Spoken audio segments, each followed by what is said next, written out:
I'll introduce myself. I'm Steve Freer, CEO and co-founder of Tempus Novo. Tempus Novo is a charity which was formed May 2014 as a response really to the fact that there's very little done for offenders in the way of employment. The story about Tempus Novo goes back 2 or 3 years prior to that, when I was working in the prison service. My background's prison service, 30 years, and I was part of a multi-agency team. So from working on the landings where you don't really get much opportunity to think about rehabilitation, I got the opportunity to go out of the prison and work with the police, probation, drug workers, housing support teams. And I guess I was educated really around rehabilitation of offenders. So going from someone who would become institutionalised, which is what happens after so many years in that environment, it was quite refreshing, especially when I was listening to the police and how they were interacting with the offenders. First name terms, for example, we'd never done that in prisons. Speaking to the parents and liaising about the fact that they'd turned up to appointments on time, and I just thought this is actually quite promising.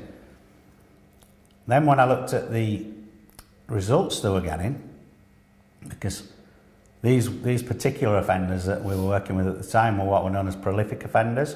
So out in the community, they're the most chaotic. They were slowing down their offending rate, which was hailed as a big success actually. But I thought to myself, well, surely there's got to be something better.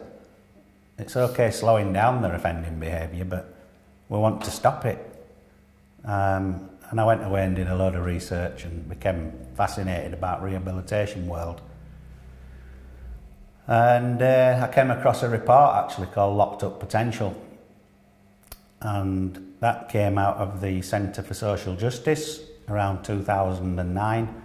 The author of that report is a gentleman called Jonathan Aitken, and I looked at the other people that had contributed to this report, and there were ex-governors from the public sector, governors from the private sector, ex-lifer prisoners, and then when I read it, it blew me away, because we're 25 years in the service, which is what I had at that time, and all the knowledge and experience I'd gained, then seeing it in print, and I thought, wow, if somebody could just put some of this into practice, we could make a difference in society and change people's lives. So I contacted Jonathan and told him that I were in a position where I could probably do that in a small way, and he was fascinated by that and said, keep me posted on your progress.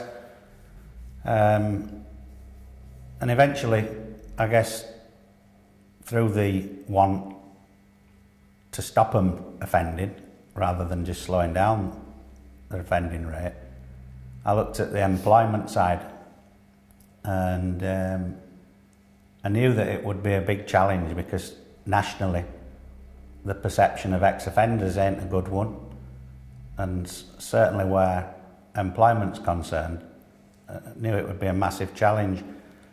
Shortly after I'd done that project, I was given a position working at Leeds Prison with the then Governor, Paul Baker. Paul, arguably the most innovative, creative, forward-thinking governor that I'd ever come across. He's now the director of London area. He asked me to be business development manager for Leeds Prison, and he gave me the remit of trying to get a few offenders opportunities within local businesses.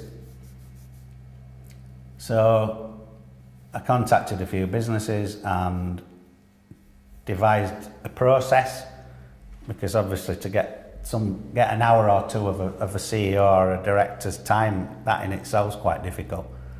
But I found that by inviting them into the prison, not only did it encourage them to want to come, because it's a fascinating place with lots of history, but it allowed me to introduce them to people in work and let them see ex-offenders in the flesh, so to speak, which is where Val came into the frame, really, because Val, you'd been working in the print studio a number of years. Yeah. And I knew that print studio were the best run workshop in the prison. So where better to take an employer than somewhere where you're going to walk in and see all the lads working hard in an orderly fashion and gaining some qualifications, actually.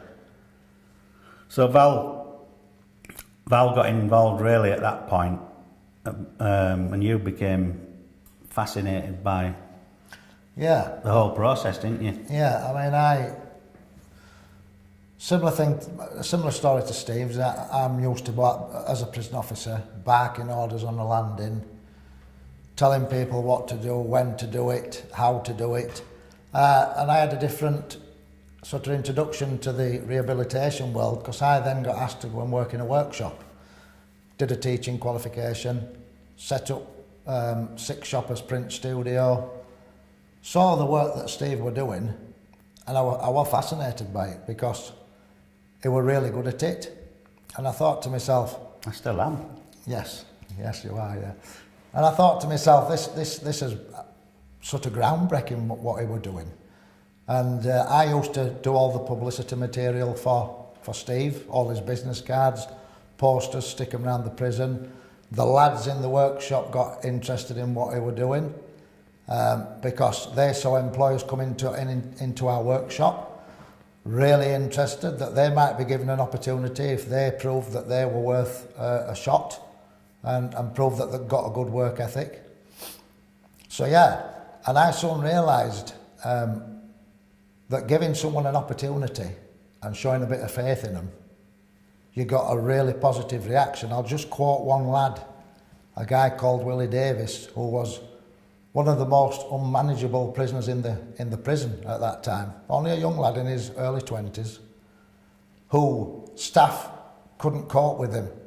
And we gave him an opportunity in our print studio, and it lasted about 3 weeks, and he got taken down the block again. He were always getting taken down the block for fighting, for being rude to staff, etc., etc., on a daily basis. Block being segregation unit. Yeah, the segregation unit. So Willie was regularly going down there, and since he worked in our shop for 3 weeks, it happened about on 2 or 3 occasions. So which proved to me, I thought, it's changing, is Willie. Anyway, we gave him another opportunity, and he turned out to be the best designer in the shop, and that was just showing him a little bit of faith in him, and also his behaviour on the wing improved unbelievably. So that just proved to me that this work thing actually works.